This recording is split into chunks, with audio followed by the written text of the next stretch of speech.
মুখ্যমন্ত্ৰীক দৈ টেকেলি উপহাৰ দিয়া ঢুলীয়া তথা গোপালক প্ৰবীণ শইকীয়াৰ গাত তত নাই। চুতৰে শেষতে সৰু বনি বহাগে আকৌ পালেহি, বহাগে আকৌ পালেহি, বিহু বিহু লাগিছে গান। আমি অসমীয়া সৰু ভনী, মূৰতে পাগে মৰা, মূৰতে পাগে মৰা, বিহু মাৰি থাকিব মন, বিহু মাৰি থাকিব মন। ৰঙালী বিহুলৈ মাজত কেইটামান দিন থকা অৱস্থাত গা 7খন-8খন প্ৰবীণ শইকীয়াৰ।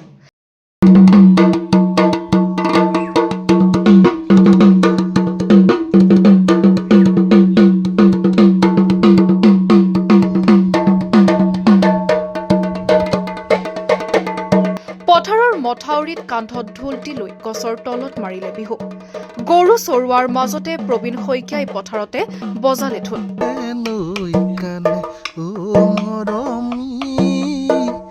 গৰু চৰাইছিলো গোপালনেৰে পৰিয়াল পোহপাল দিয়া কলিয়াবৰৰ প্ৰবীণ শইকীয়া এগৰাকী ঢুলীয়া। ৰাজ্য চৰকাৰৰ বিহুৰ বিশ্ব ৰেকৰ্ড অনুষ্ঠানত অংশগ্ৰহণ কৰিছিল প্ৰবীণ শইকীয়াই। বিশ্ব ৰেকৰ্ড অনুষ্ঠানত ঢোল বজাই পোৱা মাননিৰে ক্ৰয় কৰিছিল এজনী গাই গৰু।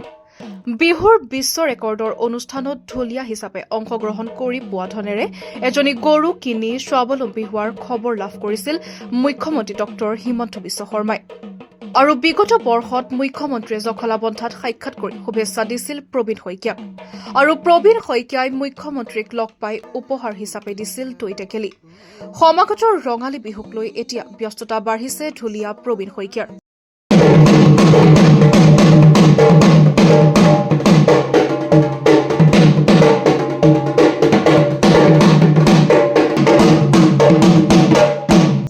ভিন্ন স্থানত উঠি অহা প্ৰজন্মক দিছে ঢোলৰ প্ৰশিক্ষণ।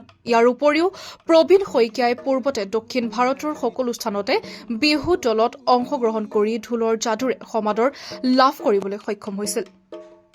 চুতৰে শেষতে সৰু ভনী বহাগে আকৌ পালেহি, বহাগে আকৌ পালেহি, বিহু বিহু লাগিছে গান। আমাৰ অসমীয়া বাপতি সাহোন বহাগ বিহু নিচেই সমাগত। চতে গৈয়ে গৈয়ে বহাগে পালেহি, ফুলিলে ভেভেলি লতা, কৈনো কৈ থাকিলে ওৰকে নপৰে, আমাৰে বহাগৰ বিহুটিৰ কথা। গতিকে সকলোৰে মন 7খন-8খন। আমি লোকবাদ্য শিল্পীসকলৰো তেনেকৈ ঢোলত এচাপৰ মাৰিবলৈ বা পেঁপাটো একলি বজাবৰ কাৰণে আমাৰ মন যায়। গতিকে নাচনীসকলো সেইমতে এপাক নাচিবৰ কাৰণে মন যায়। কুলি কেতেকীৰ মাত শুনাৰ লগে লগে, নতুন বসন্ত কোঁহপাত ওলোৱাৰ লগে লগে সকলোৰে মন ৰাইজাই কৰে। সকলোৱে বিহুত এতিয়া মগ্ন হৈছে। গতিকে সকলোৱে এই বিহু এপাক নাচিবৰ কাৰণে মন কৰে। আৰু লগতে ৰঙালী বিহুৰ সকলোলৈকে আন্তৰিক শুভকামনা জনাইছোঁ। সকলোৰে নতুন এই বিহুৱে নতুন বছৰটো সকলোৰে কাৰণে শুভকামনা জনাইছোঁ আৰু সকলোৰে মন আনন্দৰে ভৰি পৰক, এইখিনিকে কামনা কৰিছোঁ। নিশ্চয় মই আমাৰ 1985 চন মানতে আমাৰ যি আমাৰ অসমত নিয়োগৰ ক্ষেত্ৰত যিটো আমাৰ সমস্যা দেখা দিছিলে, আমাৰ এইটো কি বুলি কোৱা হ'ব, মানে আমাৰ নিবনুৱা সমস্যা দেখা দিছিলে। ঠিক তেতিয়াৰ আমি নিজে কিবা এটা স্বনিৰ্ভৰশীল হ'বৰ কাৰণে কিবা এটা কৰাৰ প্ৰয়াস কৰিছিলোঁ। আৰু তেতিয়া আমাক DICৰ ফালৰ পৰা প্ৰথম মই লোন লৈছিলোঁ গৰু পুহিবৰ কাৰণে। গতিকে তেতিয়া 92 চন আছিলে খুব সম্ভৱ। 92 চনতে মই প্ৰথম লোন লৈ পেলাই গৰু কিনি গৰু পালন কৰিছোঁ। আৰু তেতিয়াৰ পৰা গৰু পুহিয়ে আছোঁ।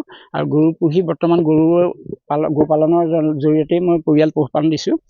আৰু এনেদৰে আগবাঢ়ি আছোঁ। আৰু বিহুৰ লগত মই মানে 1983 চন মানৰ পৰাই মোৰ মানে মনত আছে। তেতিয়াই মই প্ৰথম প্ৰতিযোগিতাত অৱতীৰ্ণ হৈছোঁ স্কুলত, 1983 চন মানত। তেতিয়াৰ পৰা মই ঢোল বজায়ে আছোঁ। মেট্ৰিক পৰীক্ষাত এটা ডাঙৰ কথা, মই মেট্ৰিক পৰীক্ষাত ফেইল কৰিছোঁ। কিন্তু মোৰ ইমানেই ঢোল প্ৰতি, তেতিয়া বহাগ বিহুৰ সময়তে আমাক মেট্ৰিক পৰীক্ষাৰ ৰিজাল্ট দিয়ে বহাগ বিহুৰ সময়ত। গতিকে প্ৰথম ফেইল কৰিলেও মোৰ মানে ঢোলটো ইমানেই আগ্ৰহ, মোক মানে ঘৰত গালি পাৰিছে, মই কিন্তু ঢোল বজাই আছোঁ। ৰিজাল্ট ওলাইছে ইফালে, কিন্তু মই ঢোল বজাই আছোঁ। মোৰ ৰিজাল্ট বেয়া হৈছে সেইবাৰ, তাৰপিছৰ পৰা পাছ কৰিছোঁ।